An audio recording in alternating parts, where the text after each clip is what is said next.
1978 September 10 തമിഴ്നാട്ടിലെ നാഗർകോവിൽ ജനനം. 17 വയസ്സുള്ളപ്പോഴാണ് മഞ്ജു ആദ്യമായി സിനിമയിൽ പ്രവേശിക്കുന്നത്. ആദ്യ സിനിമ സാക്ഷ്യം. പിന്നീട് നിരവധി ഹിറ്റ് സിനിമകൾ ചെയ്തു. 1998 വിവാഹിതയായി. 2015 വിവാഹമോചനത്തിനു ശേഷം മഞ്ജു വീണ്ടും സിനിമയിൽ സജീവമായി. ഹൗ ഓൾഡ് ആർ യു എന്ന ഹിറ്റ് സിനിമയിലൂടെ മഞ്ജു വീണ്ടും സിനിമയിൽ തൻ്റെ അരങ്ങേറ്റം കുറിച്ചു. അച്ഛൻ TV മാധവൻ, അമ്മ ഗിരിജ, ഒരു മൂത്ത സഹോദരൻ മധു വാര്യർ. മധു വാര്യർ ഒരു ആക്ടറും പ്രൊഡ്യൂസറുമാണ്. തമിഴ്നാട്ടിലും കേരളത്തിലുമായി മഞ്ജു തൻ്റെ വിദ്യാഭ്യാസം പൂർത്തിയാക്കി. മലയാളികൾക്ക് ഏറ്റവും പ്രിയപ്പെട്ട നടിയാണ് മഞ്ജു. മഞ്ജുവിൻ്റെ സിനിമകളെല്ലാം തന്നെ മലയാളികൾ സ്നേഹത്തോടെ ഏറ്റെടുത്തു.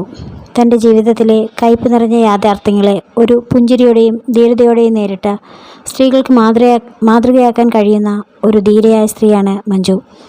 മൗനത്തിന് എത്ര ശക്തിയുണ്ടെന്ന് മഞ്ജുവിലൂടെ നാം മനസ്സിലാക്കി. കുത്തുവാക്കുകളോ പരിഭവങ്ങളോ മത്സരബുദ്ധിയോ കാണിക്കാതെ ഇപ്പോഴും നിറപുഞ്ചിരിയോടെ മഞ്ജു തൻ്റെ ലക്ഷ്യത്തിലേക്ക് ഉയർന്നുകൊണ്ടിരിക്കുന്നു. മലയാളികൾക്കെന്ന പോലെ ഏതാനും സിനിമകളിലൂടെ തമിഴ്നാടിനും മഞ്ജു വാര്യർ പ്രിയപ്പെട്ടവളായി മാറിക്കൊണ്ടിരിക്കുന്നു.